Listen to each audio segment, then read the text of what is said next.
मान लो कि तुम एक इनविंसिबल एम्परर हो जो अपनी जनरेशन को पूरी तरह से डोमिनेट कर रहा है बिना किसी खास अपॉर्चुनिटीज के, बल्कि तुमने अपनी जिंदगी में आने वाली सबसे कीमती अपॉर्चुनिटीज, एलिक्सर्स, टेक्निक्स, आर्टिफैक्ट्स सारे अपने 8 एम्प्रेसेस के अंदर डिवाइड किए ताकि वो सब तुम्हारे साथ कीप अप कर सके। पर बात यहीं से बिगड़ने लगती है क्योंकि उसकी इन एम्प्रेसेस को ऐसा लगने लगता है कि इनका टैलेंट अपने एमसी से भी ज्यादा है और बस अपने एमसी ने ही इनको होल्ड बैक कर रखा है और ऐसी कीमती अपॉर्चुनिटीज का लालच देके हम सबको अपने झांसे में फंसा के हमारी फ्रीडम को छीन लिया है। इसीलिए आज जब हमारा एमसी अपनी आखिरी ट्रिबुलेशन को पार कर सेजहुड को अचीव करने वाला था, तभी इन 8 ने कुछ ऐसा किया जिससे हमारा एमसी फेल हो जाता है। पर बात यहाँ खत्म नहीं होती क्योंकि अपना एमसी और ये 8 की 8 एम्प्रेस आ चुके हैं हम अपने पास्ट के अंदर, जहाँ अब अपने एमसी ने कसम खाई है कि इस बार वो इन लोगों की कुछ मदद नहीं करने वाला और इनको पता चलेगा कि मेरे बिना इनकी औकात क्या है। वेल कहानी का सार तो मैं तुम लोगों को बता चुका हूँ, तो चलो अब इस कहानी को डिटेल में शुरू करते हैं। चैप्टर नंबर 1,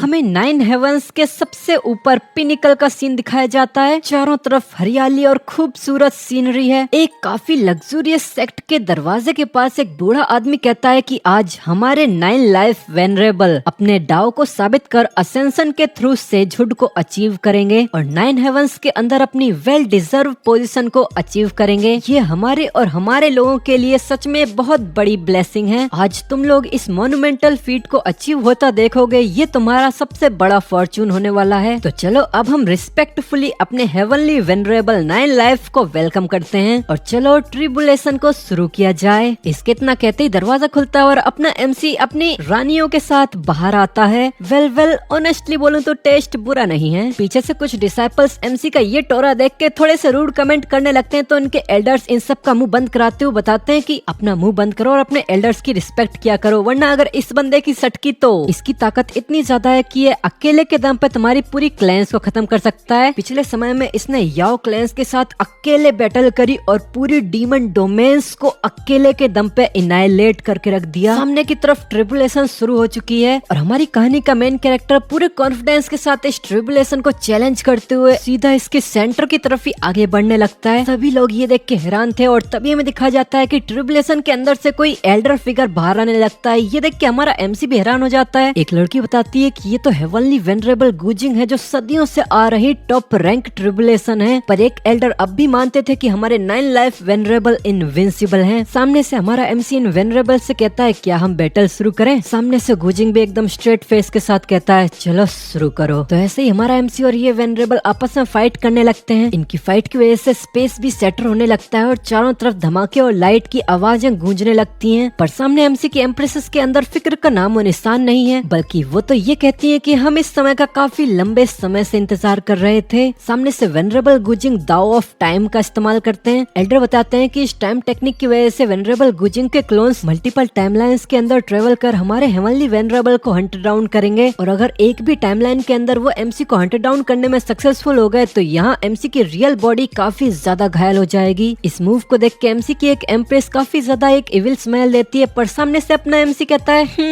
ये मूव सच में काफी ज्यादा अच्छी है, पर मैं आपसे माफी मांगना चाहता हूँ क्योंकि हर टाइमलाइन के अंदर मैं एक अनराइवल्ड एग्जिस्टेंस रहा हूँ। पर तभी हमें दिखाते हैं कि हेवनली वेनरेबल गुजिंग अपने एमसी के सारे टाइमलाइंस के अंदर उसे खत्म कर चुके थे और वो कहते हैं कि ये क्या तुम तो अपने ही मुंह से अपनी खाली तारीफें करते जा रहे हो। मैं तो ऑलरेडी हर एक एरा में तुम्हें खत्म कर चुका हूँ। मैंने हर टाइमलाइंस से तुम्हें पूरी तरह से इनाइलेट कर दिया है। ये सुन के तो अपना एमसी को जोर का सदमा लगता है। वो काफी बुरी तरह से घायल होकर जमीन पर गिर जाता है। गुजिंग बताते हैं कि तुम्हारी स्ट्रेंथ सच में एक्स्ट्रा ऑर्डिनरी है, पर अनफॉर्चुनेटली तुम्हारे अंदर यिन यांग दाओ डिवॉल्विंग गू ऑलरेडी अपनी जड़ें जमा चुका है। इसी की वजह से मैंने तुम्हें आसानी से हर टाइम में मार दिया। क्या तुमने इसके बारे में सच में कभी नोटिस नहीं किया? ये सुन के अपना एमसी भी कहता है क्या यिन यांग दाओ डिवॉल्विंग गू ये किसने मेरे आगे चाल चली है। फिर एकदम से उसको रियलाइज होता है और वो अपनी एम्प्रेसेस की तरफ देखते हुए कहता है क्या मुझसे ये मत कहना। वो जब सामने देखता है तो सारी की सारी एम्प्रेसेस एमसी को देख के बहुत जोर जोर से हंसती जा रही थी। हमें बताया जाता है कि ये स्पेसिफिक गू फॉर्मलेस और इंटेंजिबल होता है। इसे सिर्फ यिन यांग यूनियन के द्वारा ही इम्प्लांट किया जा सकता है। सामने वेनरेबल गुजिंग के पास टाइम की पावर है, इसलिए उन्हें एमसी के बारे में सब कुछ पता चल जाता है और वो कहते हैं कि इसका रिजल्ट तो साफ है। मैं जानता हूँ कि तुम गहरे सेंटिमेंट्स और लॉयल्टी वाले आदमी हो। बस ये शर्म की बात है कि जिन औरतों को तुमने अपनी पूरी जिंदगी प्यार किया उन्होंने ही अंत में तुम्हारे ही आगे चाल चली। ये सुन के सामने से एक एम्प्रेस कहती है, क्या सेंटीमेंट, क्या लॉयल्टी, हम तो बस इसकी पावर की वजह से टेरराइज्ड होके रखे हैं। इसने हमें फोर्सफुली पोजेस किया और हमें सदियों से डोमिनेट किया है। दूसरी कहती है, सीनियर ब्रदर, क्या आपको फांग वुक्सी याद है? अगर यहाँ आप न होते तो मैं अभी उसके साथ अपनी अच्छी जिंदगी गुजार रही होती। फिर ये सब अब अपने ही हाथों से एमसी को मारने के लिए अपनी पावर्स को एक्टिवेट करने लगते हैं और सारे फैक्ट्स को उल्टा पुल्टा करते हुए खुद को राइचियस और अपने एमसी को ही डेविल बुलाने लगते हैं। ये देख के अपने एमसी की सटक जाती है। वो पूरे गुस्से के अंदर इन लोगों की तरफ देखता है और कहता है, मुझे मारोगे और वो भी बस तुम चूहे? मैंने तुम्हें इतने अच्छे से ट्रीट किया और मेरे बिना तुम में से कोई एक भी एम्प्रेस के टाइटल के आसपास भी नहीं पहुंच सकता था। मैंने कभी सोचा भी नहीं था कि मेरी इस अच्छाई का रिजल्ट ये धोखेबाजी होगी। वेन एम्प्रेसेस पे हमला करना ही चाहता था, पर तभी पीछे से वेनरेबल गुजिंग उसके ऊपर चिल्लाते हुए अटैक करने लगते हैं, क्योंकि वो उसकी ट्रिबुलेशन है, ऐसे ही वो उसके लिए रुक थोड़ी सकते हैं। ये देख के सभी लोगों को बहुत जोर का सदमा लग रहा था, पर इधर अपना एमसी कहता है, चूंकि अब जबकि मेरी मौत पक्की है तो अब मैं तुम सबको अपने साथ लेके मरूंगा। ये देख के वो एम्प्रेसेस घबराने लग जाती हैं और चिल्लाती है कि वो अपने कल्टीवेशन बेस को ही डेटोनेट कर रहा है, ऐसे तो हम सबको ही ले मरेगा, भागो यहाँ से। पर सामने वाली एम्प्रेस चिल्लाती है, नहीं अब तो बहुत देर हो चुकी है। सामने से रूलर ऑफ टाइम वेनरेबल गुजिंग कहते हैं, ये रेचेड डिस्प्ले क्यों फेलो डाविस्ट, ये लड़ाई तो मुश्किल से सेटिस्फाइंग थी, तुम्हें हराना जब तुम पॉइजन हो रखे हो ये तो बिना ऑनर की जीत है, तो अब मुझे तुम्हें एक और मौका देना चाहिए। फिर हमें दिखाते हैं कि वेनरेबल गुजिंग अपनी पावर्स का इस्तेमाल करते हैं और एमसी और उसकी 8 एम्प्रेसेस को अपने टाइम के वर्लपूल के अंदर खींच ले जाते हैं और वो एक मुस्कुराहट देते हुए कहते हैं, चलो अब अगले राउंड के लिए इन्हें भी तुम्हारे साथ ही आने दो, इस बार मुझे डिसअपॉइंट मत करना। फिर हमें बताया जाता है कि heavenly venerable gazing time and space reversal technique को अनलीश करते हैं और हमारे एमसी लुई और उसकी 8 फीमेल एम्प्रेसेस की आत्माओं को 50 साल पास्ट में पहुंचा देते हैं। तो अब हमें पास्ट का सीन दिखाते हैं, जहां अपना एमसी पहुंच के काफी ज्यादा हैरान था और उसी के सामने थी उसकी पहली एम्प्रेस चूलिंग, फ्यूचर की 9 हेवंस स्वॉर्ड मेडन, जो अभी के टाइम पे बस एक सर्वेंट है। वेल बुरी तो नहीं है। पास्ट में आने की वजह से चूलिंग का सर चकरा रहा है और वो जैसे ही सामने अपने एमसी को देखती है उसे एक जोर का सदमा लगता है और वो चिल्लाती है, डेड डेविल मास्टर। वो मनी मन चिल्लाती है, ये कैसे हो सकता है, क्या मैं पास्ट में आ गई, क्या वो सब कुछ सपना था? और सामने इसकी ऐसी भाषा सुन के अपना एमसी मुस्कुराता है और मनी मन सोचता है कि इसके इस रिएक्शन के हिसाब से जरूर ये भी पास्ट में आ गई है। परफेक्ट हेवनली वेनरेबल गुजिंग, आपका बहुत बहुत शुक्रिया मुझे एक और मौका देने के लिए। फिर लुई अपने दोनों पैरों के मोजे उतारने लगता है। ये देख के स्वॉर्ड मेडन थोड़ी कंफ्यूज हो जाती है। फिर लुई हंसते हुए अपने पैरों को आगे करते हुए कहता है कि चल अब मेरे पैर धो। ये सुन के स्वॉर्ड मेडन को एक झटका लगता है, पर वो रिफ्यूज नहीं करती और सीधा एमसी के पैर धोने लगती है। और अपना एमसी यहाँ सोच रहा था, मैं इसकी पिछली हरकत का बदला लेने के लिए अभी से मार सकता हूँ, पर कभी कभी डेथ सबसे क्रूअल पनिशमेंट नहीं होती। अभी के टाइम पे ये मेरे प्रति गुस्से और नफरत से भरी हुई है, अगर मैं अभी इसे मार दूं तो इसे असली दर्द की गहराई का अंदाजा भी नहीं होगा। मैं इसे जीने दूंगा, मैं ये सुनिश्चित करूंगा कि ये सरवाइव करे, बस इसीलिए ताकि ये खुद personally absolute mystery of life को एक्सपीरियंस करे मेरे बिना। फिर वो एक इविल स्माइल देते हुए कहता है, इसमें से कुछ भी सपना नहीं था, हम सब वापस समय में आ चुके हैं। ये सुन के स्वॉर्डमैन काफी ज्यादा हैरान हो जाती है, एकदम शौक से चिल्लाते हैं, व्हाट, हम सब? अब मुझसे ये मत कहना कि एकदम सही। लुई इसकी बात को काटते हुए कहता है कि हेवनली वेनरेबल गुजिंग की स्पेस टाइम टेक्निक हमें वापस समय में ले आई है। उस दिन जो शब्द तूने मुझसे कहे थे वो सब मुझे एकदम क्रिस्टल क्लियर याद हैं। ये सुनने के बाद भी स्वॉर्डमैन का घमंड नहीं कम होता और वो कहती है, तो अब? फिर लुई एकदम इविल स्माइल देते हुए कहता है, इनफ,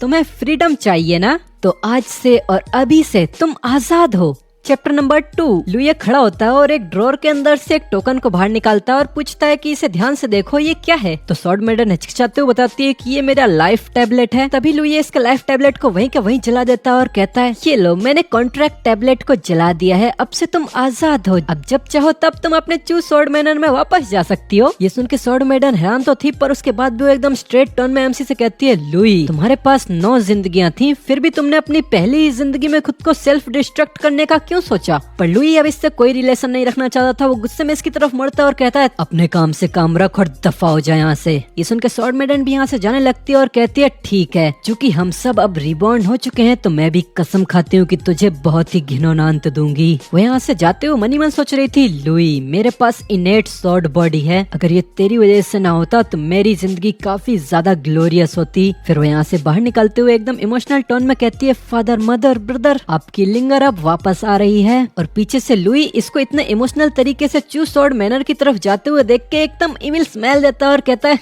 एक बास्टर्ड फादर, एक सेमलेस मदर, एक ट्रेस ब्रदर और ये बेचारी लड़की। एक बार जब तुम वापस जाओगी तब तुम्हें समझ में आएगा कि असली शैतान की गुफा किसे कहते हैं। इस जिंदगी में मैं एब्सोल्युटली इन्हें कोई दया नहीं दिखाऊंगा। इस जिंदगी में ये 8 औरतों की जंजीरें मुझे नहीं रोक पाएंगी और मैं डेफिनेटली इससे हाई रिलम के अंदर असेंड जरूर करूंगा। एमसी ने भी दरवाजा लगा ही था पर तभी एक लंबी टांग वन शॉट करते हुए दरवाजा तोड़ के लुई पे अटैक करने लगती है। इसे देख के लुई के दिमाग में सिर्फ एक ही नाम आता है, फेरी रेड सिल्क। नहीं, इस जिंदगी में तो इसका नाम अभी सिर्फ यू होंगलिंग है। और हमें सामने दिखाते हैं दरवाजा तोड़ के वही लड़की लुई के पास आती है और गुस्से में उसका नाम चिल्लाती है। यू होंगलिंग तुरंत ही एमसी के ऊपर हमला कर देती है और चिल्लाती है कि आज मैं तुझे डेफिनेटली मार दूंगी। पर लुई भी इतना ताकतवर है जो बिना किसी टेक्निक का इस्तेमाल किए सीधा एक हाथ से उसकी गर्दन पकड़ता है और बीच हवा में उसकी टांग से उल्टा लटका लेता है। फिर एकदम से उसके करीब आते हुए एकदम डेडली टोन में कहता है कि तू अब भी मेरे ऊपर स्ट्राइक करने की हिम्मत करती है। और लुई ने इसे इस तरीके से लॉक कर रखा था जिससे ये लड़की बिल्कुल हाथ भी नहीं हिला पा रही थी और वो कहती है तो क्या कर रहा है। पर लुई इसके साथ ज्यादा कुछ नहीं करना चाहता था क्योंकि उसे पता था कि इसका भी भाग्य ज्यादा अच्छा नहीं होने वाला है। और वो कहता है कि आज तो खुद अपने हाथों से पहले मेरा दरवाजा फिक्स करेगी और अगर तू ये नहीं कर पाई तो मैं सीधा तेरी गर्दन मरोड़ के तेरी जिंदगी बाहर निकाल दूंगा। पर भले यहाँ होंगलिंग लॉक हो रखी है उसके बावजूद अपनी कांपती आवाज में कहती है मैं रिफ्यूज करती हूँ। अगर ये तेरी वजह से न होता तो अभी के टाइम पे मैं फेंग वोक्सी के साथ होती। ये सुन के लुई हंसते हुए कहता है तो इस जिंदगी में भी अगर तुम उसे ढूंढने के लिए उम्मीद लगा के रखी हो तो तुम्हें अपना बेस्ट देना होगा, है ना।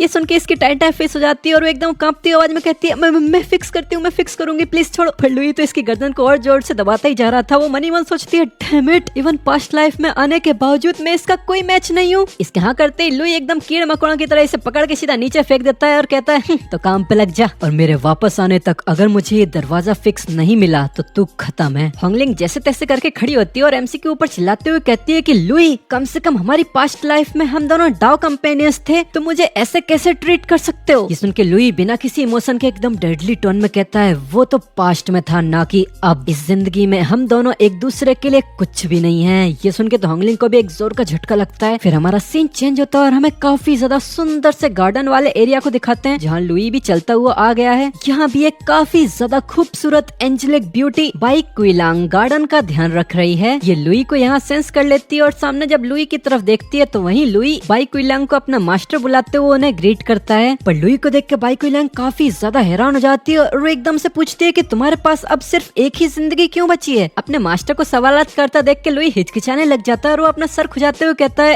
आपके इस डिसाइपल के पास स्किल की थोड़ी कमी है। एक कल्टीवेशन सेशन के दौरान अपने ब्रेक थ्रू को फोर्स करने के लिए मैंने अपनी 9 जिंदगियों को एक ही के अंदर मिला दिया, इसीलिए अब मेरे पास सिर्फ एक ही लाइफ है। ये सुन के बाई क्विलांग एकदम गुस्से में इसकी तरफ देखते हुए कहती है कि मैंने केओस यिन की पावर को सप्रेस करने का एक तरीका ढूंढ लिया है, तो हमारी पास्ट लाइफ में जितने भी इवेंट्स हुए हैं उन्हें एक सपना समझकर भूल जाओ। हम एब्सोल्युटली ऐसी चीजों को दोबारा नहीं होने दे सकते। अगर ऐसे घटिया और ट्रेटरस थॉट्स तुम्हारे दिमाग में दोबारा आए तो मैं इस सेक्ट से तुम्हारा नामो निशान मिटाने के लिए एक पल को भी नहीं हिचकिचाऊंगी। तो लुई भी एकदम स्ट्रेट लुक के साथ कहता है कि ये डिसाइपल आपके शब्दों को अपने दिल में कार्व करके रखेगा। और वो मनी मन हंसते हुए सोच रहा था क्या तुम्हें सच में लगता है कि तुमने कोई तरीका ढूंढ लिया है। अगर मैंने खुद उस केओस यिन पॉइजन को अपनी बॉडी के अंदर ट्रांसफर ना किया होता तो तुम्हें सच में लगता है कि तुम एक टियान एम्प्रेस के तौर पे असेंड भी कर सकती थी। ओह, तो ये बाई क्विलांग भी एमसी की एक एम्प्रेस है जो पास्ट में यहाँ एमसी की मास्टर है। फिर अपना सीन चेंज होता है। एमसी एक पहाड़ी पे आगे बैठता है और कहता है नहीं, मेरा कल्टीवेशन बेस भी वापस से पीछे आके क्यूआई कंडेंसेशन रिलम की 5th स्टेज पे आ चुका है। लगता है कि मुझे दोबारा से सब कुछ ग्राइंड करना पड़ेगा। पुराने दोस्त, क्या तुम अब भी मेरे साथ हो। तभी एमसी के सामने एक सिस्टम की नोटिफिकेशन खुल जाती है जहाँ पर 3 ऑप्शन आ जाते हैं, कल्टीवेशन, रिडक्शन, इनलाइटमेंट। फिर एक रोबोटिक आवाज आती है, मैं यही हूँ होस्ट, आपको क्या चाहिए। ये आवाज सुन के एमसी रिलैक्स फील करता है और कहता है थैंक गुडनेस, तुम भी मेरे साथ ही चिपक के आ गए। पर वेट, क्या अब तुम्हें चलने के लिए एनर्जी नहीं चाहिए। तो एक और डिंग करके आवाज आती है कि अब मैं खुद हेवनली डाउ बन चुका हूँ तो मुझे एनर्जी की क्या ही जरूरत। जो सुन के लुई कहता है हाँ बात तो सही है, पर हेवनली डाउ के तौर पे तुम कुछ ज्यादा ही रूथलेस नहीं हो। पूरे सदियों की सबसे खतरनाक टॉप टियर ट्रिबुलेशन को मेरे सर पे ही गिराना जरूरी था क्या। तो सामने से आवाज आती है बिल्कुल जरूरी था, आफ्टर ऑल तुम मेरे होस्ट हो तो मुझे तो तुम्हारे लिए अल्टीमेट चैलेंज तैयार करना जरूरी था। ये सुन के एमसी का सारा मुंह उतर जाता है और कहता है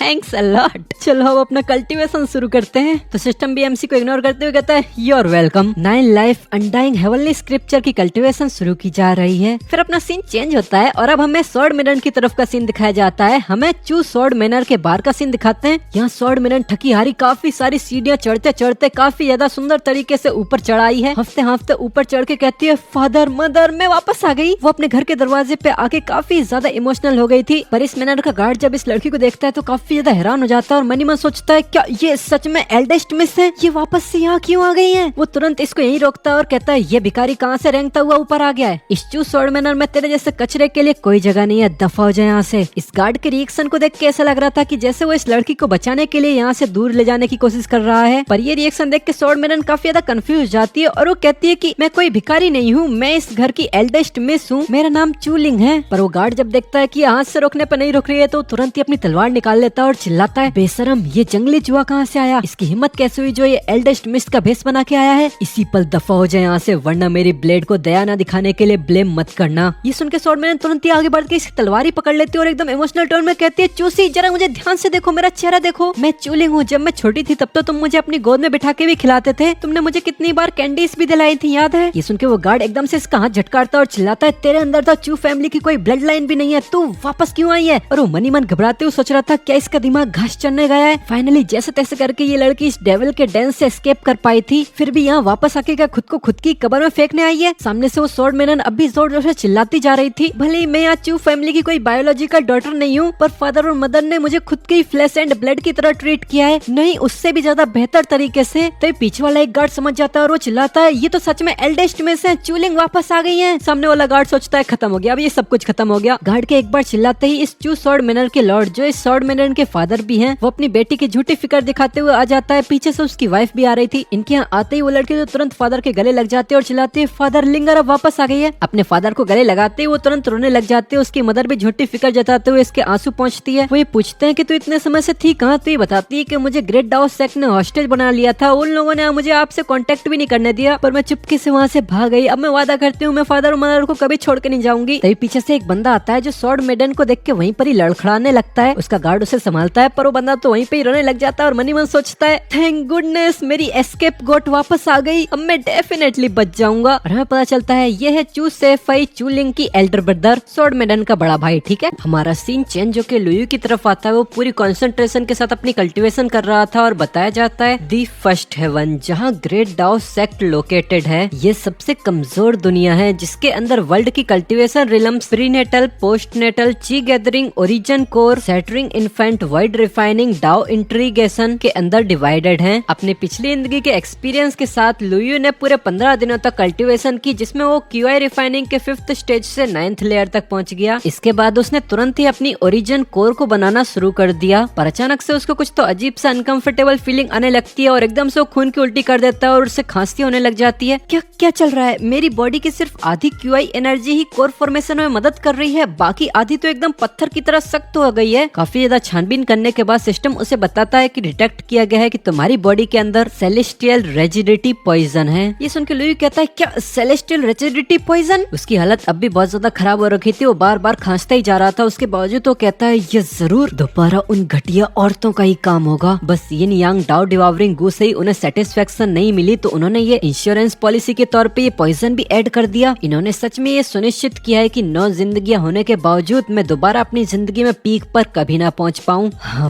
पर उन्हें अब भी नहीं पता कि मेरे हाथ में अब भी एक हुक्म का इक्का है। वो अपना हाथ घुमाता है जिससे उसके सामने काफी बड़ी सिस्टम की स्क्रीन खुल जाती है जिसके अंदर कुछ तो अजीब सा लिखा हुआ था और वो कहता है सिस्टम क्या यहाँ इस पॉइजन को न्यूट्रलाइज करने का कोई मेथड है। तो उसका सिस्टम बिल्कुल शांत आवाज में बताता है हाँ बिल्कुल, तुम्हें बस ब्रेक थ्रू करके ओरिजिन कोर रिलम पे पहुंचना है और अपनी ट्रू ची का स्ट्रक्चर बदल के ट्रू एसेंस में कन्वर्ट करना है। इससे नेचुरली रेजिडिटी पॉइजन डिसॉल्व हो जाएगा। ये सुन के लुयू कंफ्यूज हो जाता है और वो कहता है क्या ओरिजिन कोर पे ब्रेक थ्रू करना होगा। पर अभी के तौर पे तो मैं अपनी बॉडी की सिर्फ आधी क्यूआई एनर्जी ही मोबिलाइज कर सकता हूँ। आधी एनर्जी सॉलिड हो जाने की वजह से ये तो इम्पॉसिबल है कि मैं ओरिजिन कोर रिलम पे ब्रेक थ्रू कर पाऊँ। फिर उसे कुछ याद आता है जिससे उसका चेहरा खिल उठता है और वो हंसते हुए कहता है वेट, मुझे अब याद आया, मैंने अपनी पिछली जिंदगी में एक बार परफेक्ट रिटर्न टू ओरिजिन पिल बनाई थी। उसे कंज्यूम करने से मैं फोर्सफुली ओरिजिन कोर रिलम पर ब्रेक थ्रू कर सकता हूँ। हालांकि अभी के टाइम पे तो मैं वो पिल नहीं बना सकता क्योंकि perfect return to origin pill इन इनक्रेडिबली रेयर होती है। हाँ, पर मेरी पिछली जिंदगी में यहीं पर ग्रेट डाउ सेक्ट में ही मैंने एक perfect return to origin pill Yue Hongling को गिफ्ट की थी। फिर एकदम से वो गुस्से में अपनी भौहें सिकोड़ता है और एकदम डेडली टोन में कहता है, पर इस जिंदगी में तो ऐसा बिल्कुल नहीं होगा। तभी सामने से किसी चीज को इस तरफ आता देख के यूए हैरान हो जाता है। वो जब उसकी तरफ देखता है तो हमें सामने दिखाया जाता है कि एक जायंट और लग्जूरियस दरवाजे के ऊपर एक पंजा से नीचे उतरता है और हमें पता चलता है कि एक क्रेन है। ये जोर से एक अनाउंसमेंट करता है, ये सुनो, ग्रेट डाउ सेक्ट की 92 जनरेशन डिसाइपल बाई क्विल लांग यूए होंगलिंग की अप्रेंटिस, वो क्यूआई गैदरिंग की परफेक्शन स्टेज पर पहुंच चुकी है। सिर्फ 1 महीना और 17 दिन के अंदर उसने ग्रेट डाउ सेक्ट के क्यूआई गैदरिंग रिकॉर्ड को तोड़ दिया है। इनाम के तौर पर उसे supreme grade return to origin pills की एक बोतल दी जाती है, 3 ट्रेजर आर्टिफैक्ट दिए जाते हैं, उसे ट्रू डिसाइपल की पोजीशन पर प्रमोट किया जाता है और 2 डिवाइन एबिलिटीज को सिलेक्ट करने का मौका दिया जाता है। ये सुन के लुई भी सोचने लगता है और कहता है, जैसा कि मैंने एक फ्यूचर एम्प्रेस से एक्सपेक्ट किया था, उसकी कल्टीवेशन स्पीड सच में टेरिफाइंग है। इवन मेरे सिस्टम की असिस्टेंस के साथ भी मैं उससे बस 2 दिन आगे हूँ। फिर एकदम से अपनी चोटी से छलांग लगा देता है और नीचे कूदते हुए कहता है, ठीक है तो चलो आगे बढ़ते हैं। सबसे पहले इस माउंटेन से नीचे उतरते हैं। तो सिस्टम उससे पूछता है, होस्ट आखिर तुम अब कहाँ जाने का सोच रहे हो? तो लुई नीचे उतरते हुए बताता है, एक वॉइड रिफाइनिंग एक्सपर्ट की कब्र के अंदर उस रिटर्न टू ओरिजिन पिल को दोबारा हासिल करने जो राइटफुली मेरी ही है।